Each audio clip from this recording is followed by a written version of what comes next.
Halo Rek, Assalamualaikum. Berhubung masih nuansa lebaran, minal aidin wal faizin.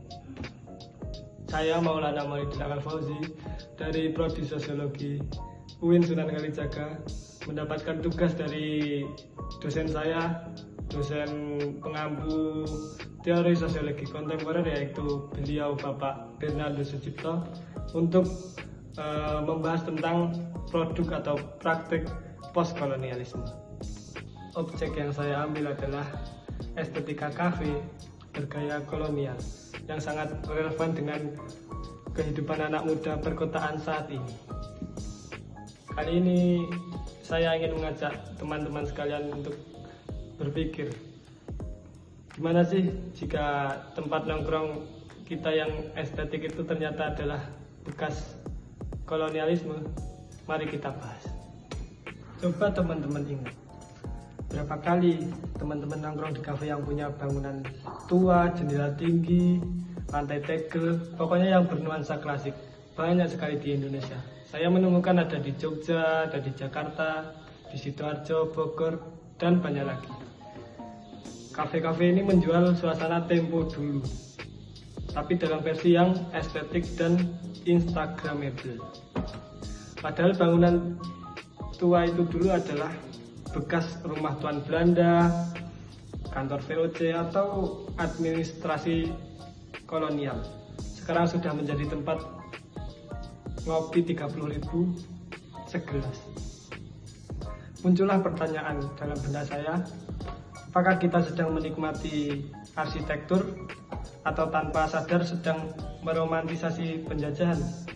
Kalau kita tarik ke teori, praktek ini sangat dekat dengan konsep komodifikasi warisan kolonial dan nostalgia kolonial. Dalam kajian postkolonialisme, ini bisa dikaitkan dengan kultural amnesia. Apa itu kultural amnesia? Kultural amnesia adalah kondisi di mana masyarakat melupakan atau mengabaikan sejarah, sisi gelap sejarah, karena dikemas secara menarik. Secara pribadi saya tidak bilang bahwa semua kafe yang bergaya kolonial itu salah. Banyak juga yang memberi kehidupan kedua untuk bangunan-bangunan tua atau bangunan lama. Tapi menurut saya, kita itu butuh akan kesadaran historis.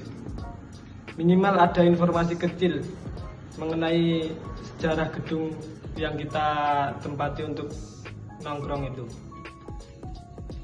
Siapa tahu tempat kita untuk nongkrong itu, kafe itu, dulunya adalah tempat rakyat kita diperas, ditindas. Sebagai generasi muda yang hidup di era postkolonial, tugas kita bukan cuma untuk ngehit dan ngonten, tapi kita juga harus ngeh konteks.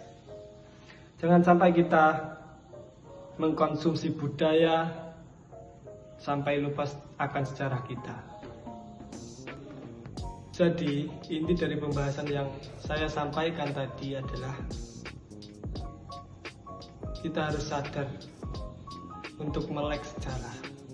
Karena sejatinya sejarah itu bukan cuma hanya di buku pelajaran. Kadang sejarah duduk satu meja dengan kita, bahkan di secangkir kopi. Sekian yang bisa saya sampaikan. Sampai jumpa di lain hari. Wassalamualaikum warahmatullahi wabarakatuh.